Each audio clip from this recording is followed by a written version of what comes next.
And welcome in on a Friday. We've got one more Friday before Christmas. Can you hardly believe it? I can. Well, let's talk about the weather for this upcoming weekend, and a wild weekend weather it is going to be. That's because we're going to have a tale of two very different weekend days. Saturday going to be very mild and also mainly dry, but Sunday we've got some morning showers, and then the bottom falls out in terms of temperature. So let's get down into the details on timing for rain. Rain probably our biggest question mark. Especially for Saturday. I think majority of the day is going to be dry. You can see what was showing up here on Futurecast. A couple of spotty showers during the morning hours could linger into the afternoon. And then as we get towards Saturday evening, that's the biggest question mark. How much rain will start to develop out ahead of a cold front? So you can see how majority of that may hold off for our viewing area until closer to midnight. So evening plans on Saturday may be the biggest question mark as it relates to rain chance. But watch what happens as we see this front move through. So all this rain starts to consolidate into maybe one line, could have some embedded thunderstorms in it. That starts to push through early in the morning on Sunday. So I think even for Sunday plans, the wet weather is not going to be problematic. What's going to happen though is we're going to get on the backside of the front. So we're going to see a gradual clear out of clouds, probably right around lunchtime.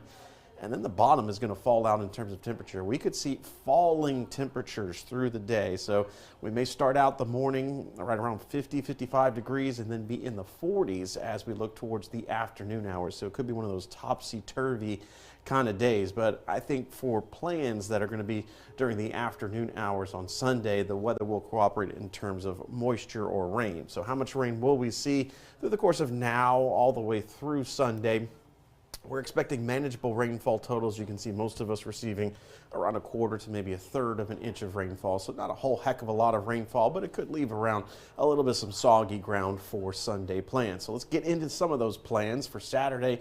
Breck's hosting their Let It Snow event. That's going to be taking place at Perkins Road Community Park. That goes from 2 until 6 o'clock. So you're going to have like Santa, light displays, things like that. So a lot of fun for the kids. You can see temperatures are going to be very mild, 70s and then into the 60s during the event. We'll put in a mention of a spotty shower, but again, I think rain chances few and far between as we look towards your Saturday. Then we flip over to Sunday. Jones Creek Christmas Parade is going to be rolling down Jones Creek here in Baton Rouge. That officially starts at 2:30.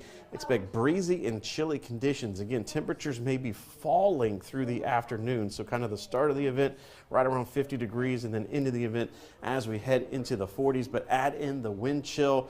Probably going to be feeling more like the low 40s as we have those breezy conditions with winds out of the north at 20 miles per hour. So after that, we see the temperatures continuing to fall. So we got to make some preparations over the weekend. Saturday, maybe for some folks are wrapping the pipes, and then for Sunday, taking care of people, pets, and plants in preparation for a freeze on Monday morning. And the potential is going to be there for a hard freeze for some of our parishes and counties that are along the state line and then areas kind of well east of Baton Rouge. Right now we still got it listed as a light freeze potential for Metro Baton Rouge and surrounding parishes, especially as you go towards the south, but it does like freezing temperatures will encompass the entirety of the viewing area. So when we talk about hard freeze conditions, we're talking about morning lows of 25 or below, not quite meeting that threshold for us here in Baton Rouge. So again, the pipes are more for the area shaded here in that purplish pink color, but everyone needs to take care of the people, the pets, and the plants, not only for kind of Sunday night into Monday morning, but also Monday night into Tuesday morning, area-wide light freeze expected once again. So we'll keep our eyes out on how that transitions, but definitely going to be one of those weekends where Saturday will probably be your better weather day, although Sunday will actually probably be your prettier weather day in terms of the forecast. Southern Air of Baton Rouge says no, no, no, no interest, no money down, no payments for 12 months on HVAC, plumbing, and electrical services. Scan the QR code on your screen to learn more. I'm Lawyer Locke Meredith. If you're battling an insurance company because of a wreck not your fault and they're not calling you back or being fair, whether you hire us at all, give us a call, 272-5555, or email Locke Meredith, Sean Fagan and Associates. You have nothing to lose.